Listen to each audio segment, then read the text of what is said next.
The following program is a Town of Colonie television production of the William K. Sanford Town Library.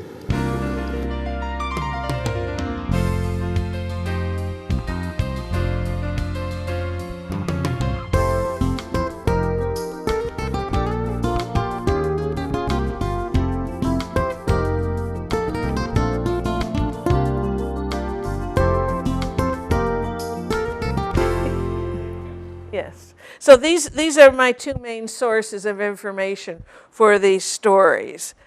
The first one, Appetite for Life, is a big, thick biography. And it has notes of the sources of the information as well as a bibliography. And it has an index. And it's very readable. So you may not want to devote, I think it's around 400 pages. But you might want to dip, you don't care how she grew up. You might want to go right to World War II or something. So it's good to do it that way also. My Life in France is pretty much the source for the Julia part of the movie Julie and Julia. And then I have a third source, but I'll get to that when I get to that. Okay. Bon appetit. I lived in Boston when Julia had her program, The French Chef, her first program. And I occasionally watched it. But at the time, my husband was in grad school and also an assistant director of a dormitory at Northeastern, so I didn't cook. We ate in the cafeteria. So it wasn't particularly pertinent to me at that time. And I have another confession. I have a confession to make. I'm sort of a short attention span cook. If a recipe has more than, let's say, 5 steps, I tend to look for another recipe, unless it's really, really good, And so I had never bought Mastering the Art of French Cooking or any of the other books that Julia had produced. But after I saw the movie Julie and Julia, and I started researching her through the 2 books that I mentioned, I thought, oh, I should buy a copy. What the heck? Well, I couldn't put that book down. It wasn't the recipes I was reading. It was what Julia and her, the women who collaborated with her on the first book, called the blah blah, the introductions to each of the chapters. And Julia had written all of those because she was the only native English speaker.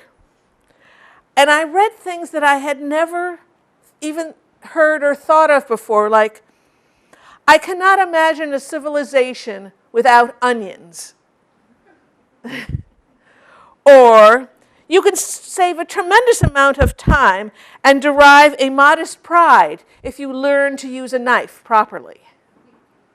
But the one that really stands out for me most is in the section on the Hollandaise family. Did you know Hollandaise was a family, not just one recipe? Yeah. In that section it said, egg yolks will readily absorb butter when it's fed to them gradually. And I found that Julia said once, technical writing and teaching must be lively, otherwise it's Dullsville. Well, I don't find, and I didn't bring Mastering the Art of French Cooking with me. I'm sure there's a copy or 2 available in the library. But the Hollandaise recipe, it listed the ingredients, which, by the way, are mostly butter and egg yolks, and a little lime juice and some seasoning. So, if you have a cholesterol issue, it's not for you. But you only use a tablespoon or 2, and if you only do it once a month, anyways, I digress. In the recipe, it lists the ingredients and the equipment you'll need, how to make it, and how to keep it warm, what to do if it gets too thick, what to do if it's too thin, what to do if, heaven forbid, it separates. That's the worst thing that can happen to a hollandaise sauce. And then how to store it and reheat it. She put down, I think, everything anyone would ever need to know about hollandaise sauce. So I was beginning to understand why people were so devoted to her. Then I got to the section on main dishes. And she had this clever device, an asterisk. Now, in and of itself, that's not very clever, but she would put it in the instructions right between what you could do ahead of time and what you had to do at the last minute. Because that's, when I entertain people, I don't want to be in the kitchen. And if I can make it all ahead of time, that's ideal, and just warm it up. Or that magic asterisk. Very wonderful idea. But with each main dish recipe, there were listed the variations, such as boeuf bourguignon and coq au vin differ pretty much between one has beef in it and one has chicken in it. But how you prepare it is the same thing. And not only are there variations listed, but suggestions for what vegetables to serve with it and what wine. I realized that mastering the art of French cooking was, I don't mean to offend anyone, but more like a Bible or an encyclopedia. Let's call it that. And that's why people watched her TV shows, knew that Bon Appetit was associated with her, and that people even recognized her when she was out and about in the world. Now, Julia was hard to overlook. She was 6 feet 2 inches tall and rather distinctive face. In one of my sources, her last assistant wrote, Julia and I were traveling across country, and we were waiting to catch our connection in an airport. Julia was reading a newspaper, but I was people watching. And all of a sudden, I saw a man rushing towards us, dragging his bag. He had on a big cowboy hat and cowboy boots. But he saw Julia and he stopped, dead in his tracks, and he stared. But eventually he started walking very slowly by us, looking at Julia the whole time. I thought, well, we'll never see him again. But all of a sudden he was back in front of us, looking down at Julia. Most times people can't look down at Julia, but Julia was seated at the time. And she noticed him and looked up, and he looked down at her and smiled and said, Bon appetit, Julia. And she smiled back and said, Bon appetit to you too. Now, I thought that showed she was classy, that she didn't go, Bon appetit, or, oh, apparently you don't know the proper pronunciation. No, she just said bon appetit. And I was a French major, and it took me a while to be able to say bon appetit. But I think of it as 3 words, bone, appy, and tit. So in case you ever want to say that. So so I was beginning to understand the fuss about her. Now, while I do have that Mastering the Art of French Cooking encyclopedia, the book that I use most is a little book over there. It's got the red cover, but the binding is blue. So if you go to look for it in a bookstore, look for a blue binding. But it's based on her own personal kitchen notebook. And she simplified, like boeuf bourguignon, you do not have to pre-brown the cubes of meat. And let's see, she has a section on how to broil fish steaks, just like a paragraph, how to broil fish steaks in a little bit of wine. Ooh, what a surprise, wine. And some butter. And now when I'm cooking, it's sometimes I feel that Julia is with me, that she's encouraging me, just do it, Now, it took a long time for Julia to be affected by her age. She was 85 when she finally went into retirement and decided to move from Cambridge, where she had lived for over 20 years, to return back to California. And for one last time, she went shopping with her next door neighbor. They had a favorite market in Cambridge. Julia's companion came with her. She was rather frail then, and she was normally walking with a walker, but she was hanging on to the shopping cart.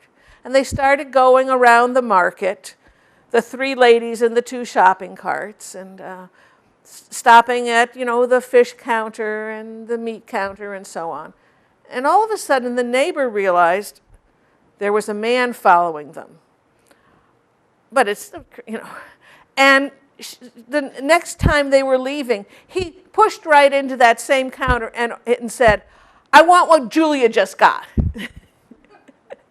And so he followed them all around the market.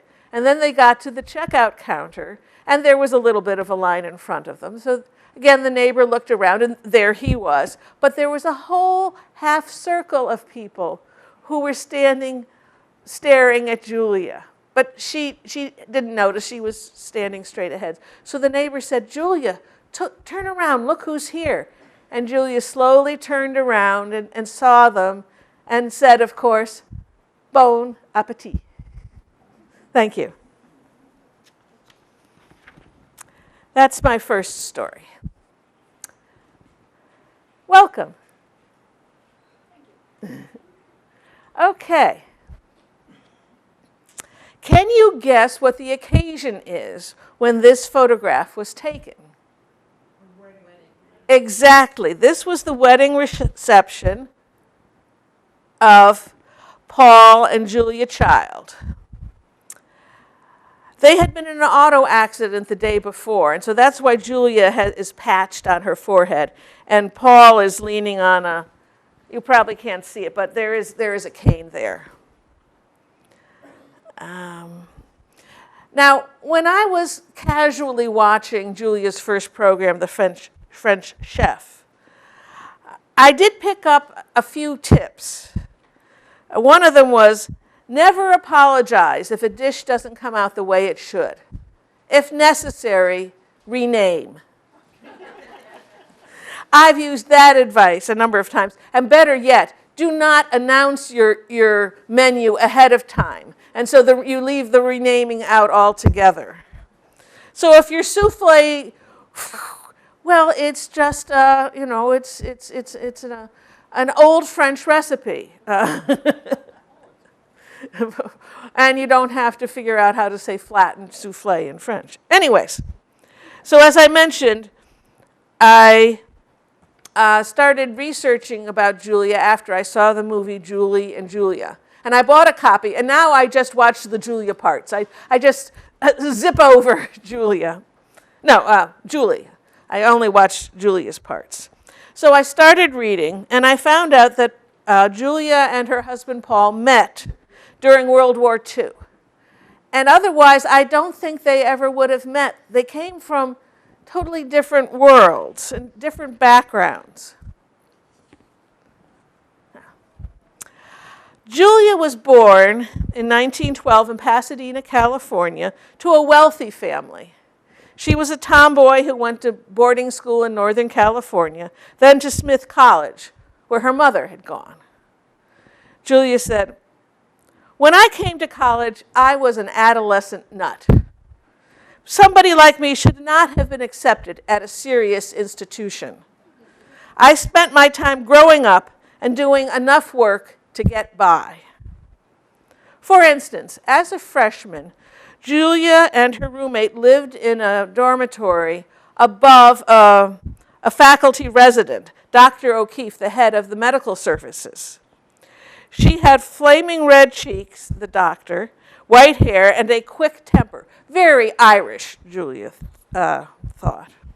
One day, when the doctor was having tea with other doctors and professors, Julia and her roommate above them knew about this, and Julia convinced the roommate let's hang our rug out the window and over the doctor's window. Won't that be fun? All of a sudden, they'll be in the dark.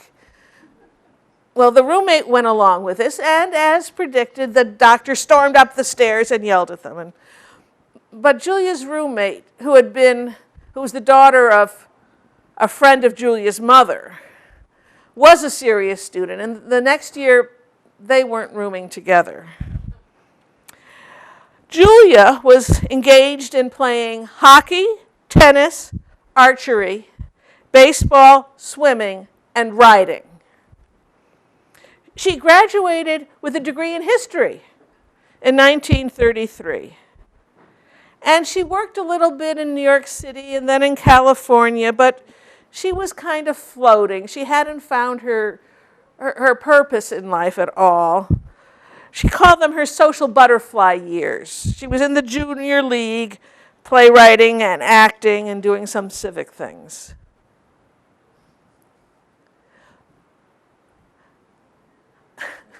Yeah, no, you're fine. I just don't see how you're doing that. Yeah, magic. Okay.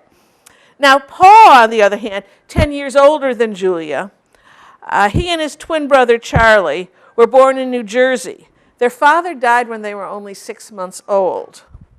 Their mother, of the book says, the famous Boston Cushings, supported them and their older sister, Mary, by singing in Boston and in Paris, and through the kindness of strangers, her various lovers. Paul was educated at Boston Latin School and took some classes at Columbia College. And he volunteered for the Canadian Army when he was 16 in 1918.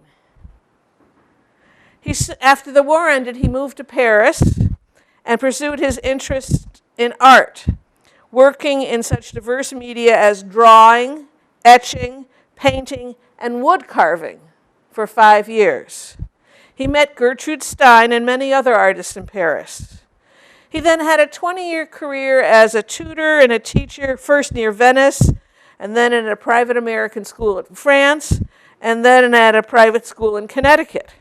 His subjects were, listen to this combination, painting, photography, English, French, and judo,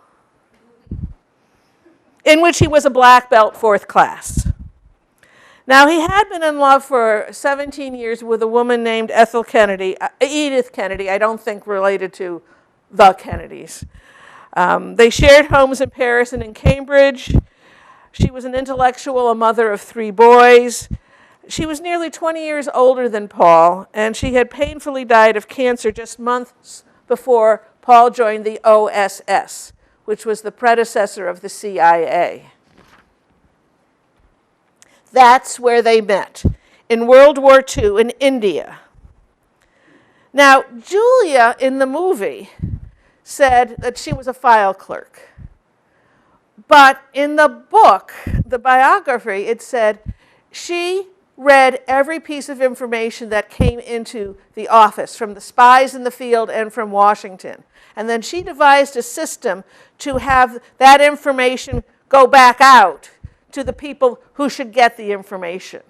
So I would call her an information officer with and setting up such a system as much more than just a file clerk.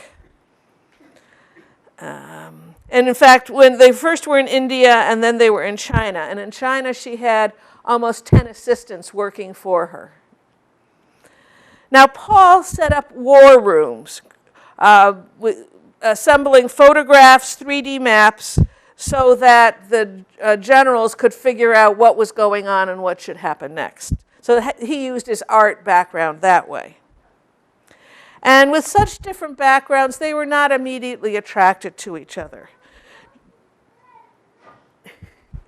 Julia wrote in her diary, "I have a nice time with the office men, not wee, but pleasant. There is Paul Child, an artist, who, when I first saw him, I thought as not at all nice looking. He has light hair which is not on top, an unbecoming blonde mustache, and a long, unbecoming nose. But he is very composed. I find him both pleasant, comfortable, and very mentally get-atable. We have dinner frequently and go to the movies. Whoa, really hot stuff, right? Now, their meeting was tainted by Julia's love of practical jokes. One day at lunch, she announced, "Oh, I was up late last night. I was censoring the outgoing mail." Paul's face turned white, and then he stormed off to their commanding officer's office and said, "Why are you letting a woman censor the mail?" You see, Paul wrote very detailed letters to his twin, Charlie. Details about the women he was seeing and what they were doing together. And he was horrified that a woman was reading this. And the commanding officer said, "No, no, no. Julia is not doing that. This is just one of her jokes, Paul." But later he called her into her office and said, "Julia, your jokes are fine, but try not to affect the morale of the people you're working with." Paul wrote to Charlie that Julia has a somewhat ragged but pleasantly crazy sense of humor. He referred to her as the 6'2" leggy woman from Pasadena. She seems slightly afraid of sex, but extremely likable and pleasant to be around. It took a gradual coming together to move from pleasant to something a little more affectionate. They explored the countryside, ate out together, read Hemingway to each other. For Julia's 33rd birthday, he wrote her a poem which started, "How like warmth is Julia's face, so filled with nature's bounty and nature's worth, and how like summer heat is her embrace, wherein at last she melts my frozen earth."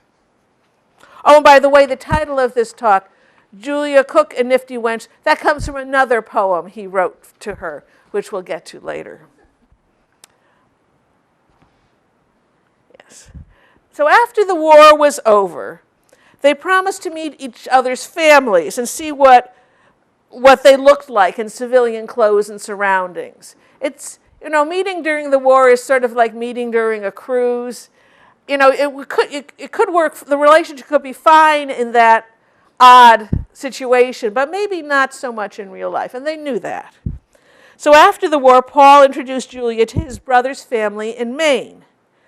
Julia helped build a section of a log cabin on Mount Desert Island in Maine, not around Bar Harbor, more close to Southeast Harbor, if that means anything to you. She watched how Paul and Charlie dragged the logs for that new section together without saying a word. They seemed to instinctively know what the other one needed. They were both physically strong, both judo experts and artists. Charlie's children said, Paul was pessimistic, introverted, and didactic. Charlie was optimistic, extroverted, and spontaneous. Charlie sounds a lot like Julia. Charlie was smitten with Julia's tall, willowy figure and blue eyes, as jolly and gay as Paul was serious. Charlie said of Julia, she possessed more than a touch of the unexpected. She was a tough, relentless worker. Charlie's daughter said, for the first time when they talked about the war stories, she was so funny. She arrived like a breath of fresh air. It was like having our own Auntie Mame, if you remember that movie, who was, I don't think she even knew there was a box she was supposed to be in. Anyways, at the end of the visit, Paul said, we're going to get married right away. And Charlie and his wife said, we couldn't figure out why you've been waiting so long. So they got married, but with such different backgrounds, and he a little shorter than her, not quite 6 inches shorter, but noticeably shorter. Do you notice her figure here? She had the figure of a showgirl, but she didn't usually dress to emphasize that. Dressing well was not one of the things she paid any attention to at all. But I wondered about their marriage. What happened when she became a TV star and he essentially became Mr. Julia Child? Not a lot of people can deal with being in the shadow, whether you're in your husband's or your wife's shadow, and especially in the late 40s and 50s. So, at first, Julia followed Paul around to his jobs for the U.S. government. They were in Paris when she decided to take a class at the Cordon Bleu. And oh, that was just what she wanted to. And perfecting the recipes, that really drove her. Do notice how she towers over the sink in this photograph. They sent out Valentine's Day cards because they never could get organized to send out Christmas cards. It says, Happy Valentine's Day from the heart of old downtown Plittersdorf on the Rhine. I assume Paul, being the photographer, took that on a timer. Thank you, exactly. I don't see a wire coming out, but the wire could have been coming out of this way. Anyways, after 8 years of marriage, Paul wrote to Charlie, We just love living together. When apart, we miss each other terrifically, for we clearly have developed a sort of emotional interdependence. I hate to think what a sour old reprobate I might have been without that face to look at. And Paul was a poet, and his favorite subject was Julia. For her 49th birthday in 1951, he wrote this sonnet. O Julia, Julia, cook and nifty wench, whose unsurpassed quenelles and hot soufflés, whose English, Norse, and German, and whose French are all beyond my piteous powers of praise, whose sweetly rounded bottom, and whose legs, whose gracious face, whose nature temperate, are only equaled by her scrambled eggs. Except from me, your ever-loving mate, this acclamation shaped in 14 lines, whose inner truth belies its outward sight. For never were there foods, nor were there wines, whose flavor equal yours for sheer delight. O luscious dish, O gustatory pleasure, you satisfy my taste buds beyond measure. So after the publication of Mastering the Art of French Cooking, they went across the country on a book tour. And when they got back to Cambridge, Julia was invited to go on an, as she said, an egghead public broadcasting TV show in Boston to talk about the food and book. This was before PBS was called PBS. It was educational TV. So that was a very new thing. And Julie said, I had no idea how I could talk for a half an hour on my book. So I brought with me the ingredients in a hot plate so I could make an omelet. So I whipped up the eggs, and I went through all of that. While behind me there was a big blow up of the front of the cookbook. We got so engaged in what I was cooking that we never mentioned the book, really. The producer of the show, who later became Julia's producer, thought to himself, who is this mad woman cooking an omelet on a book review program? The station received 27 letters, which was a remarkable response considering the station wasn't sure that 27 people had actually watched the show. Most letters didn't mention the book. They said, get that woman back. We want to see some more cooking. That gave the station the idea for the first cooking show on public TV. There were 3 pilot shows, and then the series, The French Chef. Now that name was chosen. If you think about it, Julia wasn't French, and she wasn't a chef. She never worked in a restaurant. But the words were short enough to fit in TV Guide. That was the critical thing. Paul was originally stagehand. He is not in this particular picture, but through the magic of television, you didn't notice these little bodies behind the counter. And her first series had almost 120 half-hour shows from 63 to 66. So how did Paul deal with his wife's success? He was there all the time. He helped in the decisions. If there were dishes to be washed, he washed them. If things needed to be bought, often for her cookbooks, he took photographs. He came up with the idea, and sometimes the photographs were in the book. Sometimes they were used by an illustrator to do a drawing. He came up with the idea of taking the perspective of over her shoulder. So if you were there, you were looking over her shoulder. Looking front-wise, it's harder to follow what somebody's doing. Julia said there would have been no French chef without Paul, that's for sure. And when he wasn't needed, he happily disappeared into his own world of painting and photography and gardening.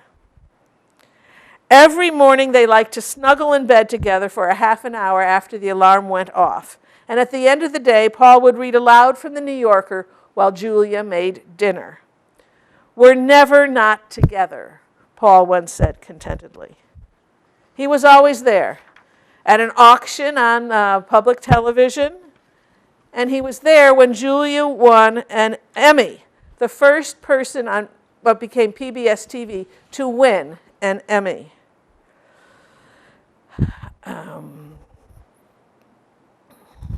Okay. Now, I was familiar with one of her recipes because a dear friend of mine, Kathy Shalick, made Julia's recipe, Bombe aux trois chocolats.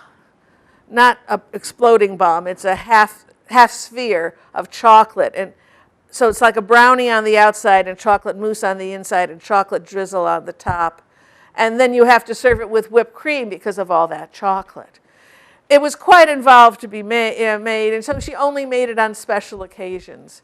She made it when I got my master's degree. That was in '88.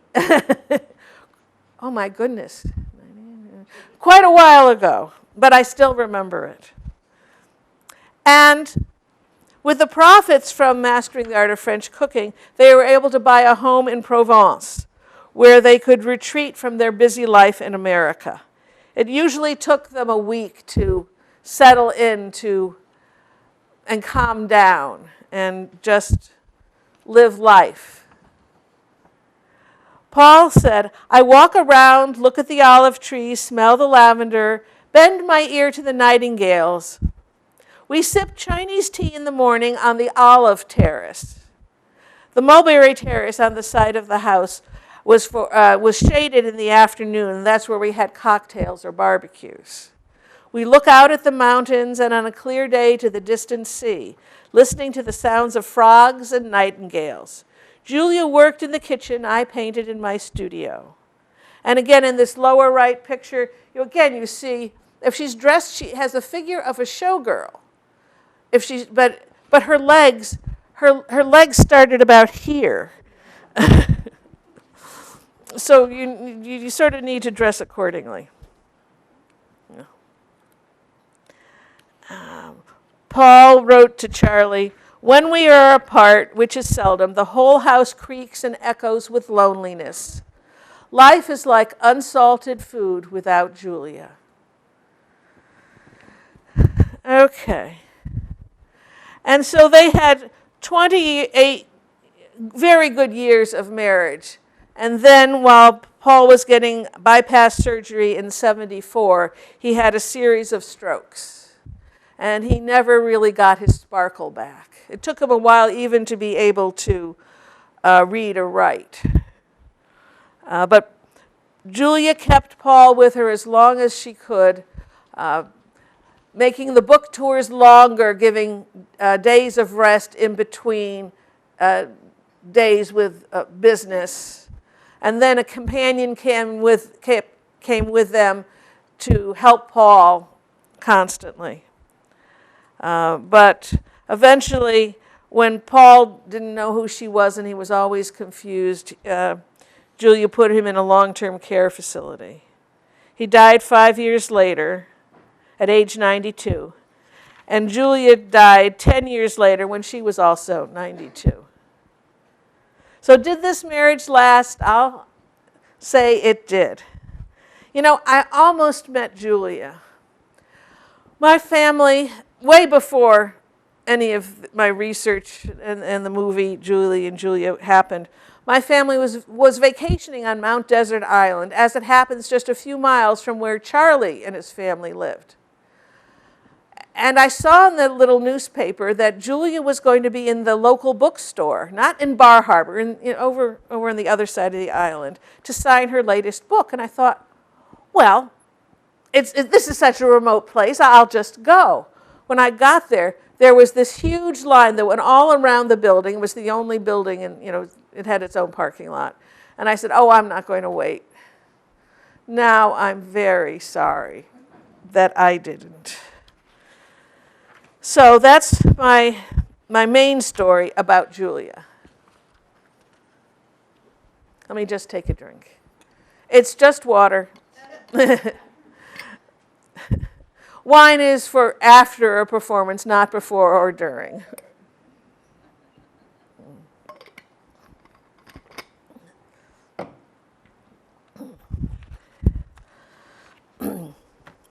I call this story Julia to the Rescue.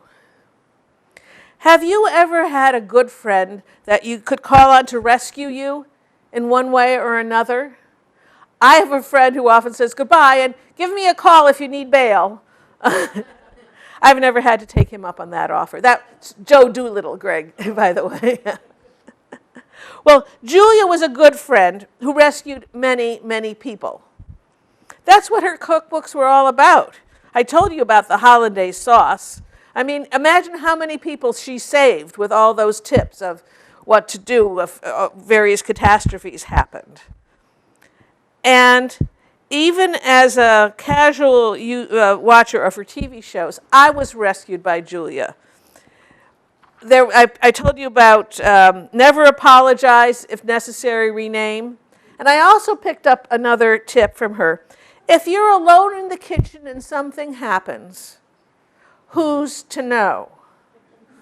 So if the chicken hits the floor, pick it up, wash it off. If you would be willing to eat it, just go ahead. Don't blab. That's how I translated that. So I remember using both of those when I tried to make my first Jell-O mold. I didn't start cooking till we moved up here. And I must have been to a Tupperware party because I had a Tupperware Jell-O mold. So we were having company over and I decided to use it. But being really a new cook, I hadn't had my timing ready yet. Don't get ahead of me there. I didn't have my timing quite right. And by the time I started making the Jell-O mold, I read the directions on the box and I didn't have that many hours for it to chill. But I looked on the other side, and in tiny little letters, which I could then read without glasses, it said, there's a quick gel method. And you don't need to know that, but and I thought, that's what I'll use. I didn't read the even tinier little print that said, do not use for molded salads. So I went happily with the quicker method and did all the steps and put the mold with the Jell-O in it and the Tupperware lid on it into the refrigerator. And then it was time, the company came, we had whatever, probably crackers and cheese in the living room, and then I excused myself to get the main dinner ready. I took the molded Jell-O salad out of the refrigerator, I popped off the lid, I did everything I was supposed to do. I put a plate on it. I put it over. I shook. It came off. And for 5 seconds, it was perfect. And then it collapsed. Then like that. It didn't make that much noise, though. it collapsed and started slithering towards the edge of the plate. So I turned my back on it to get a bowl and a spoon, and by the time I turned around, it had slithered off the plate, was on the counter, and was heading towards the edge. So I'm scooping away, and I hadn't announced the menu. So it was just Jell-O in a bowl that I served up. The counter was clean, by the way, so it was okay. That was my first and my last molded Jell-O salad. Now, Julia rescued her next-door neighbor. When Julia and Paul moved to Cambridge, Massachusetts, their next-door neighbor was a young caterer, just starting out. She and Julia had a lot to talk about, of course. And one day, the young caterer said, "Julia, I'm afraid that one day I'm going to have a disaster, and the news of that will spread all around Cambridge, and I'll never get another job again." And Julia said, "Dearie, if that happens, give me a phone call. And if I can help, I will." That day, of course, happened. "Julia, I'm here at Harvard. I'm supposed to be serving borscht to 50 people from Europe, and I burned the borscht. I've poured it out of the pot that I was cooking in, and I didn't get any of the black part out of that's in the original pot, but it still tastes scorched. Julie, is there anything I can do?" "Dearie, do you have any lemons?" "Yes." "Well, squeeze a lot in, that'll help, and serve it with a lot of parsley and sour cream. Now, I want you to use your most impressive tureen, and when you enter the dining room," that's the fancy big bowl that you put soup in. Yeah. "I want you to use your most impressive tureen. And when you enter the dining room, I want you to pause and announce, 'Smoked borscht.'" Renaming. The caterer later said, "That one phone call taught me so many lessons in cooking, in presentation, but most important, in confidence." And that's my story of Julia to the rescue. Now, yeah. No, go back to, I'm sorry, I'm rushing it. Oh.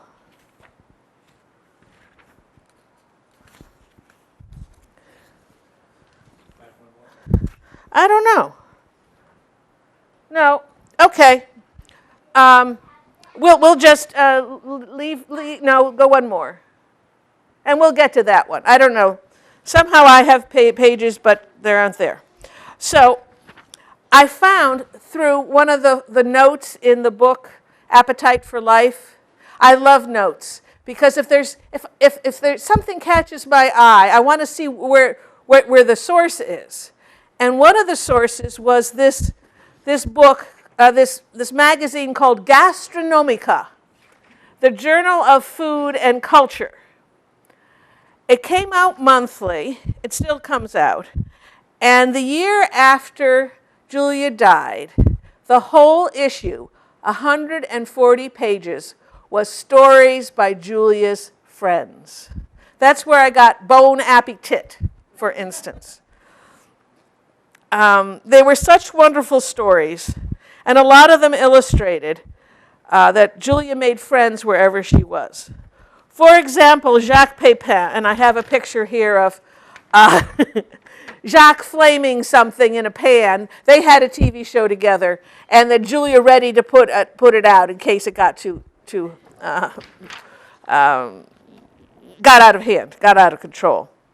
Jacques Pepin wrote in his story, "Whenever Julia ate out at a restaurant, she would always go into the kitchen afterwards and shake hands with everyone there. The chefs, the sous chefs, the dishwashers. And if anyone had a camera," which was not as prevalent as it is today, but if anyone had a camera, Julia had time to have her picture taken with them. She was just being Julia.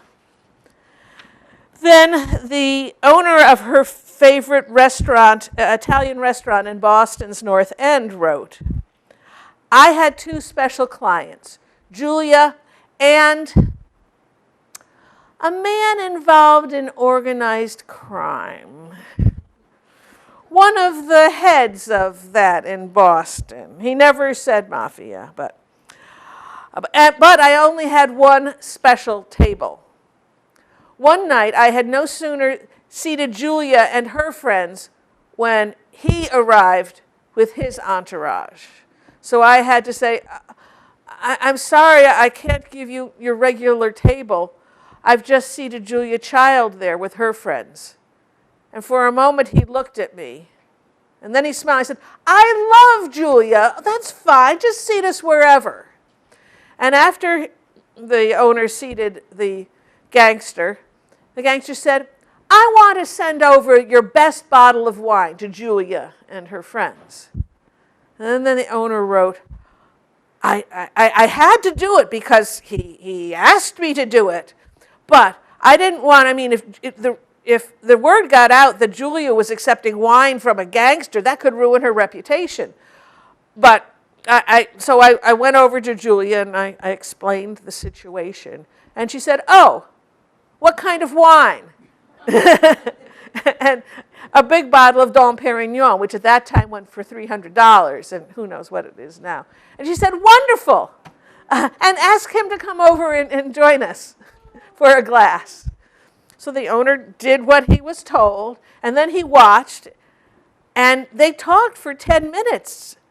And then the gangster went back to his table, and everything was fine, and there weren't any reporters, and everything was fine. But the owner ended the article by saying, but for the life of me, I've never been able to figure out what did the two of them talk about for those 10 minutes. And then we're to this story. Noriko Nakamura was a cooking teacher and food writer in Japan. She came over to Boston for a semester to learn about American food and culture. Her sponsor was Julia's next door neighbor, who had been the caterer, and now she was a professor at Boston University. And so because of this, Julia met Noriko at a party. They had lots to talk about. And Julia said, come over to my house, I'll make you lunch tomorrow. So Noriko and the next door neighbor did. And then Julia said, oh, we have so much to talk about, Noriko. Why don't you move in with my next door neighbor? From her house, you can see my office. And when my office light is on, feel free to come over. So, having invited a 3-month guest, that worked out, and Noriko visited many, many times. Finally, the semester was over, and it was time for Noriko to go back to Japan. And she decided to make Julia a meal, a kind of meal that you can't buy at Japanese restaurants. But typical in Japan. For instance, there was a rice dish that had 6 different kinds of cooked ingredients in it, in addition to the rice, like cooked egg and vegetables and things. And then there was a soup that again had multiple cooked ingredients in it. And the soup also had shrimp that she carved raw shrimp into flowers. Isn't that what you'd like to spend your time doing? But Julia was a person to appreciate that. And as soon as she came in and saw this, she said, Noriko, how long did it take you to do all this? And Noriko said, 5 hours. And Julia said, oh, thank you. Julia liked the rice dish. She finished that one off. So Noriko went back to Japan, and they continued to correspond. Then Noriko learned of Julia's death by reading this headline in a newspaper. The mother of American cooking. The mother of American cooking, Julia Child, has died. Noriko said, Japanese fans of Julia might think of her like that, but to me, she was the best neighbor I ever had. So, those were originally my stories about Julia. But I couldn't stop there. I poured through that magazine, Gastronomico, which unfortunately I don't think you can buy anymore. For a while, it was still available. But I searched this morning, and there are a few articles you can read. And so there's a little handout that lists the issue and so forth. And if you Google on that, you can get to a place where I think there are about 4 of the articles you can read. What was the date of death? What was the date of death? She was 92. How old was Yeah. Thank you. Yeah. Right, okay, of course, because this was 2005. So it was the year before, yeah, okay. I should have figured that out. Okay, so here are some more memories I gathered from Gastronomica. The first one, maybe? Yeah, okay, there we have Gastronomica, and one more. There we go. This is the poem that accompanied a mirror and lens device that Paul gave Julia for her 53rd birthday in 65 to help her put on her TV makeup. Now, when I first read that he gave her a mirror like that, I'm going, geez, that's kind of like a vacuum cleaner, you know? I've always encouraged my husband not to give me gifts like that.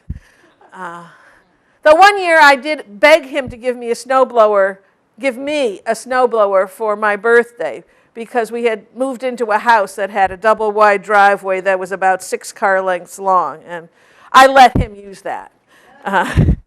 But this is the poem that accompanied that very practical mirror. Mirror, mirror on the wall, who is fairest of them all? Certain answer there is not. Fair like foul, like overdone, like tall and small and very wise, lies in mind and in the eyes. Seek your answer, dearest lass, not in frame, in lens, or glass. They are useless, dumb, and blind. In my eyes and in my mind the answer lies, and in this scrawl, you are fairest of them all. That made up for the mirror. Then there was another little article about a neighbor of Julian Paul's in Cambridge. He wrote, I was a financially strapped graduate student in Cambridge trying to raise a family in a tenement for married students called Holden Green, which was just down the street from Julian Paul Child's house. The one time of year we were able to peek into Julia's kitchen was on Halloween. Now, like many New Englanders, they don't use the front door for people to come in, they use the side door. And the side door to their house opened right into the kitchen. So when my children, knocked on the door and she opened and said, oh, who are you? We would get a little closer than we normally did to look inside and to see if we could smell anything. And Julia noticed that we were there always and always gave a handful of treats to each of our children to make sure that we parents got some of whatever handmade treat she was handing out. Okay, I'm sorry, I'm not cueing. That's the house. And then another one. Yes. Julia was asked to tape a radio announcement for the Audubon Society in 1971. 16 mice, 24 grasshoppers, 1 rabbit, and 5 snakes. There, that's a menu fit for a king of the birds, that is. Our friends, the hawks and owls, feast on these little beasties and keep things in nature all shipshape. So we want to be sure to have plenty of them around. This is Julia Child saying, don't shoot hawks and owls. Instead, wish them bon appetit. Okay, yes. Now, when Julia decided to retire to California in August of 2001, she donated her Cambridge, Massachusetts kitchen and its contents to the Smithsonian. Everything was packed up and shipped there. The cataloging of the over 1,200 items took place in front of the public in a glass-walled gallery. Sort of like this. No. The glass went up so people couldn't go in, but people on both sides could hear what was going on. And volunteers were asked to come and help catalog these 1,200 items. I don't think my kitchen has 1,200 items in it, but then again, I didn't write umpty-ump cookbooks. One of the volunteers doing the cataloging said, "There was a huge flurry of publicity about the museum's acquisition of the kitchen and the public cataloging we were doing. The Today Show came when we were unveiled the 6-burner Garland stove. Norwegian and Swedish journalists also visited. All day, folks came up to the windows and watched what we were doing. And then it seemed to me that every one of them had a story to tell about Julia. Whether it was a favorite recipe, a favorite TV show, or how she changed their life." Oh. Okay, maybe you recognize this. This is another memory from Julia's personal assistant, the Bon Appetit one.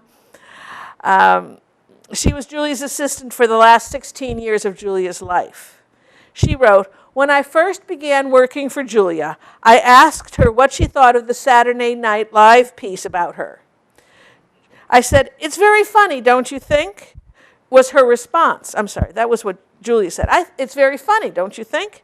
I then had to confess that I hadn't actually seen it, I had just heard about it. And Julia said, "Well, let me show you." And then Julia pretended to be Dan Aykroyd pretending to be Julia Child. And this is available on YouTube. And if you haven't seen it, she's preparing a chicken. And you have to save the liver, it's so good for this and that. And all of a sudden, she apparently chops off a thumb, and blood starts gushing up. And this you just need apply a little pressure, and then a tourniquet, but eventually Julia dies, and the assistant wrote, she slumped over her desk and then she looked up. "Then I died." And the assistant wrote, "I have since seen Dan Aykroyd doing Julia, but it's not as good as Julia doing Dan Aykroyd doing Julia." And then the last memory is a personal one of my own. I remember, again, I was just casually watching, and she was... No, she wasn't saying that. She was preparing a cake pan, and she was doing it just the way my mother taught me. You take some butter and you smear it around, so you cover all the surfaces, the bottom and the side, and then you dump in a little bit of flour, and then you juggle it around so the flour covers all the surfaces. And then my mother taught me, you go over to the sink, and you turn it over quickly, and you whap it on the edge of the sink to get the excess flour out.